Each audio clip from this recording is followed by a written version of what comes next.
चला तर आमच्या नवीन वहिनी साहेबांना शुभेच्छा देऊन आम्ही निघालेलो आहोत. Best of luck. थँक्यू.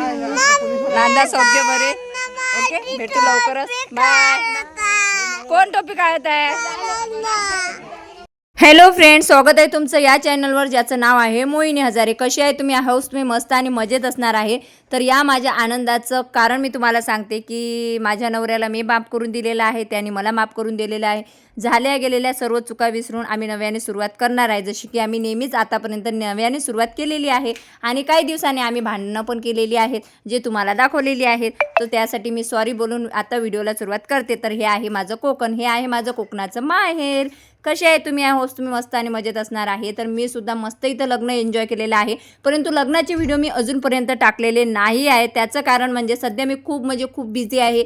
एकतर नवऱ्याला भेटलेली आहे, शाळेत कार्यक्रम होता, तर आम्ही दोघं नवरा बायको शाळेत कार्यक्रमाला पण गेलेलो आहोत, ज्याचे व्हिडिओ तुम्हाला हळूहळू पाहायला मिळणार आहे. तेव्हा चॅनलला लाईक कमेंट शेअर सबस्क्राईब करा. रील तर तुम्ही माझी बघितलीच असणार आहे. तर हे मी आता चला tata bye bye see you करून आली. आणि तुम्हाला एक गोष्ट सांगते की हा व्हिडिओ आहे 25 तारखेचा. 25 नोव्हेंबरला सकाळी माझी बस होती आणि मला निघायचं होतं. तर माझ्या सर्व आयांना मी बाय बाय केलेल्या आहेत. आणि माझी आई धरून मला कोकणमधल्या 4 ते 5 आई आहे, तुम्हाला माहिती आहे का? आणि हे माझ्या प्रत्येक आईचं घर आहे. आणि बघा इथल्या आई पण माझ्या किती सुंदर आणि मस्त आहेत. तर या सर्व आईंना टाटा बाय बाय करायला मी निघालेली आहे फायनली. अरे काय तिला आहे? चहा घेता का? चहा देऊ का? चहा बिस्किट खा. नको आता. घे रे तुझ्या मित्राची पप्पी घे एक वेळ. चपाती भाजी भाकरी नाही काय केली, जेवण लावलं तर. बापरे काल त्यांचं इथे प्रेम चालू होतं दोघांचं. चला आता आम्ही निघत आहोत. Bye bye bye bye bye. या लवकर तुम्ही पण. हे आमच्या होणाऱ्या वहिनी आहेत दुसऱ्या. आहे ना, होणार तर आहेच ना शेवटी. चला तर आता आम्ही निघत आहे. आमची तोंड पण नाही. आठवणी नाही ना, दूध नाही ना त्याला. घेऊन चालतो पण ते त्याला घेऊन चालतो. सुकेली बहुतेक. तर फायनली सर्व आईंना टाटा बाय बाय करून माझ्या आईने मस्त मला तांदळाची भाकर दिली होती, सोबत बटाट्या कांद्याची चटणी दिली होती आणि सांगितलं होतं की तुम्ही जेवण वगैरे करून घ्या. आणि भावाने 4 व्हीलर बोलावली आम्हाला जाण्यासाठी. बरोबर घे. चला तर आमच्या नवीन वहिनी साहेबांना शुभेच्छा देऊन आम्ही निघालेलो आहोत. Best of luck. थँक्यू. नांदा सौख्य बरे. ओके, भेटू लवकरच. बाय. कोण टोपी काढत आहे?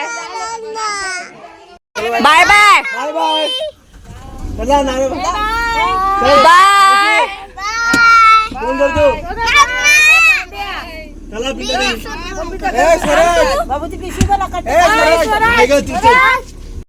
बाय बाय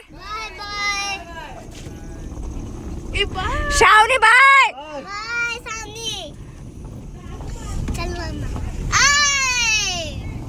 तर अशा पद्धतीने काय झालं की आम्ही सगळ्यांना टाटा बाय बाय सर्व केलेले आहे. आणि इथंच माहिती पडलं की स्वराच्या एका एक्झाममध्ये तिचा नंबर आलेला होता आणि तिथं कंपल्सरी आईबाबांना बोलवायचं आहे. आता आईबाबांना बोलायचं म्हटल्यावर मला मोठा प्रश्न पडला होता, कारण की आईबाबा म्हटल्यावर आई तर मी एकटीच आहे, आता बाबा कुठून आणायचं आहे? आणि बाबा आतापर्यंत आमच्यासोबत राहत नव्हते, त्याच्यामुळे मला खूप टेन्शन आलेलं होतं. परंतु याच्यावर मला सोल्युशन काढायचं होतं, कारण स्वराच्या इच्छेसाठी मला ते काम पण करायचं होतं. आणि फायनली गणेशजी चांगले बोलतच होते, तर मी ठरवलेलं होतं की आता घरी गेल्यानंतर मी शांततेनं त्यांच्यासोबत बोलणार आणि बोलल्यानंतर त्यांना समजावून सांगणार की अशा पद्धतीचा कार्यक्रम आहे. आतापर्यंत तर मी तुम्हाला बोलावलं नाही, परंतु याच म्हणजे हे कारण आहे की जिथं तुम्हाला शाळेच्या प्रोग्रामला यायचं आहे, तुम्ही येणार का? तर हे सर्व काही गोष्टी ठरून आणि आयुष्यात सर्व गोष्टी चांगल्या होत आहे. त्याच्यामुळे बघूया गणेशजी येतात की नाही. मग आम्ही फायनली भावाच्या गाडीत, म्हणजे जे नवरदेव आहे माझा भाऊ, तर त्याच्या गाडीमध्येच आम्ही इथपर्यंत आलेलो. त्याने आम्हाला मस्तपैकी महाडला सोडून दिलं. महाडला आम्ही आलेलो आहो आणि आम्ही बसची वाट बघत होतो. ते तरी बरं झालं की जातानाच मी लालपरीचं जाण्या येण्याचं तिकीट बुक करून ठेवलेलं होतं. तर इथं मी बसलेली होती, तर माझी एक महाडमधली जी फॉलोवर्स आहे ती पण मला भेटायला आली होती आणि बोलली होती, ताई इथं बसल्यापेक्षा माझ्या घरी चला, थोडा वेळ थांबा. तर मी तिला बोलले, नाही बाई माझं रिझर्वेशन आहे आणि बस येणार आणि चालली जाणार.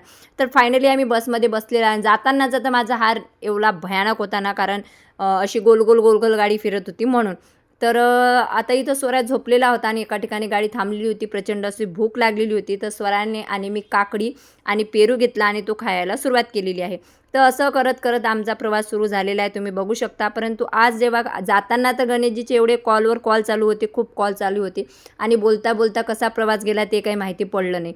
परंतु येताना काही त्यांचा कॉल लागत नव्हता आणि त्यांचं कसं अमावस्या पौर्णिमा राहते, कधी कॉल चालू असते कधी कॉल बंद असतो.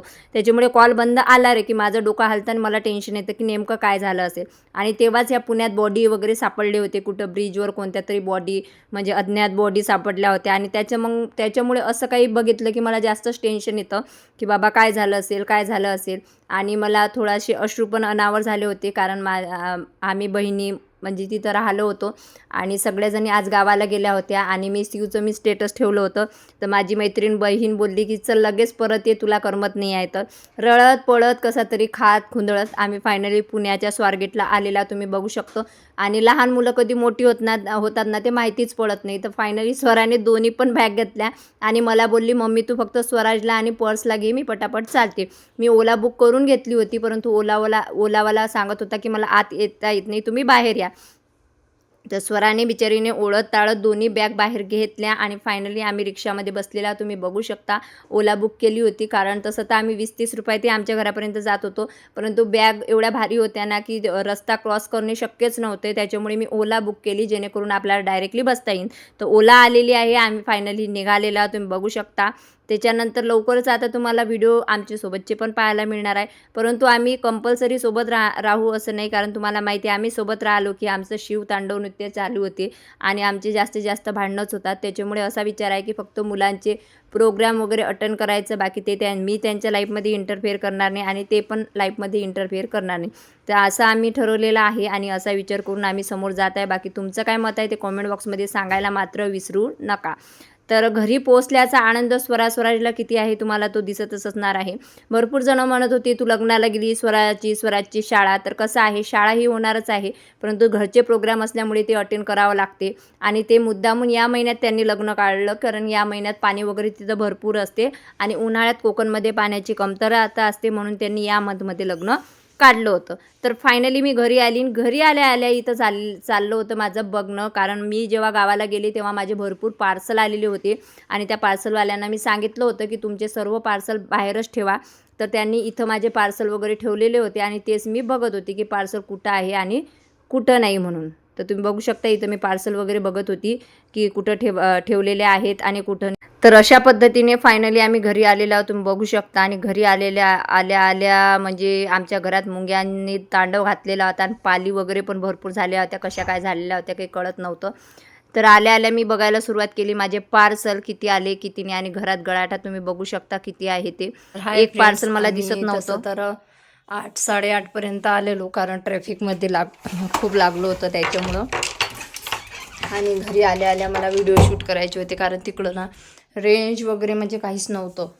रेंज प्रॉब्लेम भरपूर होता, म्हणजे तिथं फक्त BSNL एअरटेल आयडिया असे सिम चालत होते. त्याच्यामुळं माझं प्रमोशनचं सर्व काम ठप्पच होतं 4-5 दिवस.